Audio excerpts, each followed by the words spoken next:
Hi guys, so I am filming this on my GoPro. We'll see how this works out. Sorry for the cat in the background. She's just gonna decide to do whatever she wants, and please do not spill my soda. Okay. Anyways, there was a bunch of people that didn't get to see my performance on Sunday at the open mic. And so I decided, well, I filmed it that Sunday, but it wasn't the best.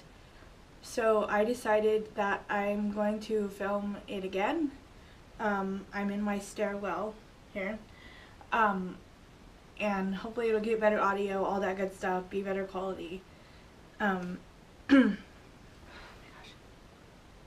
So I hope you enjoy. I have a hole in my mouth. I hope... Oh, I spilled on this shirt. I didn't want to spill on this shirt so I could wear it over the weekend. I have work in a little bit, and so I just threw on a shirt so that I could look nice and I wasn't in my pajamas when I did this.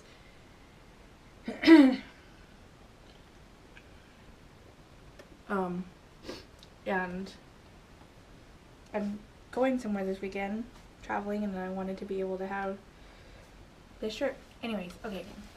I can edit that all out. Okay. Okay, I got this. For those of you that don't know, I've self-published 2 books and working on a 3rd in that series. I had spent many weeks trying to decide and continue to slim down what I was going to read. Some of you may have heard me gripe and complain that I wanted to read it all and that it was really hard for me to slim anything down. I finally settled on this, a little sermonette I wrote for my main character in the book called Futures Present.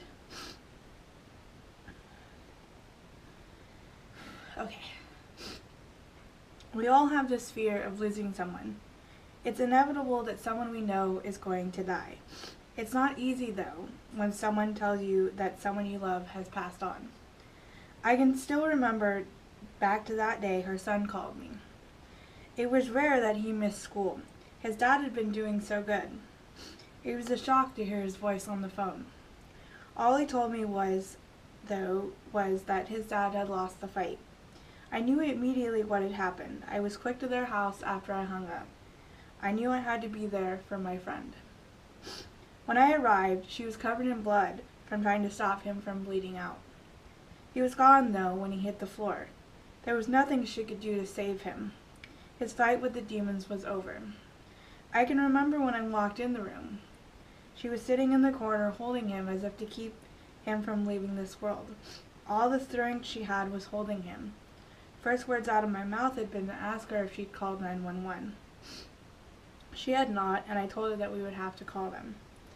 She couldn't stay on the floor forever with him. As much as I knew we both wanted to bring him back, I knew it was God's plan to stop his suffering.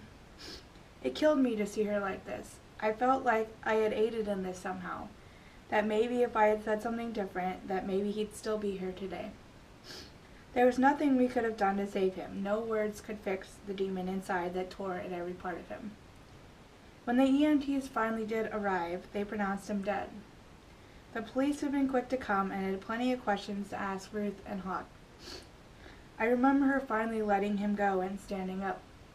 She was still covered in blood, and I knew I had to pull her into my arms. I knew she needed me at this moment to give whatever comfort to her I could.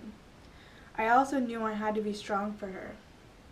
She just lost the man she'd loved and cared for the last 20 years.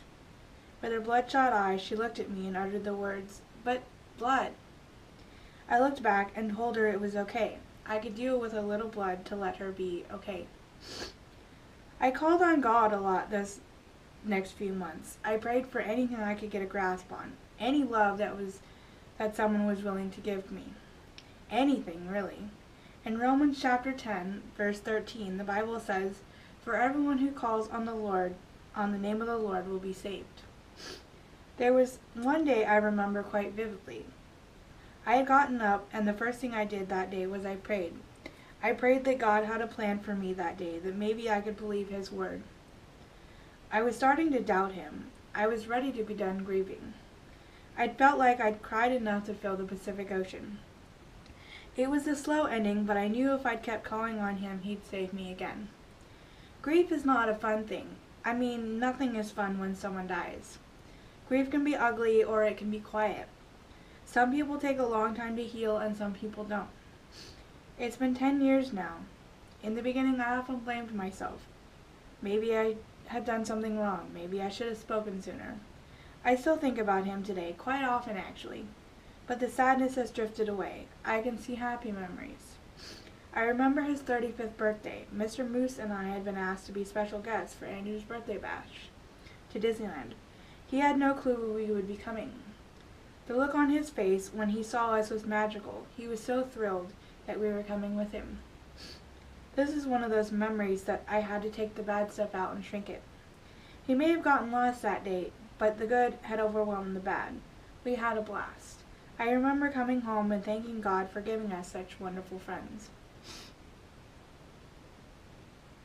In my car, I have a CD in which I guess you could call it a mix CD. It has about 20 songs in which will help me get through the day. When I'm thinking about him or anything that's going on for that matter, I put the CD in and just relax. The first song on the CD always seems to remind me of him. When Amazing Grace comes on, I sometimes have to stop. Give myself a minute before I can continue on. It's the third verse, though, that I always feel like I have to belt out. It's helped me so much these last 10 years.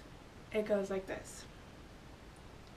Through many dangers, toils and snares, I have already come.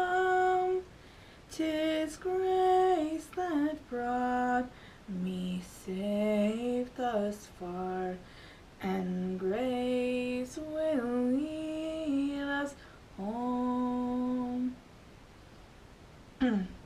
Even though I've gone through a lot, grace always seems to keep me steady. It always keeps me on the straight path, keeps me on the road to home. He's gone still, but I can't thank him enough for all he did for me. I poured lots of love into him, and when he died, even though I felt it leave me, I'm starting to feel him put it back slowly.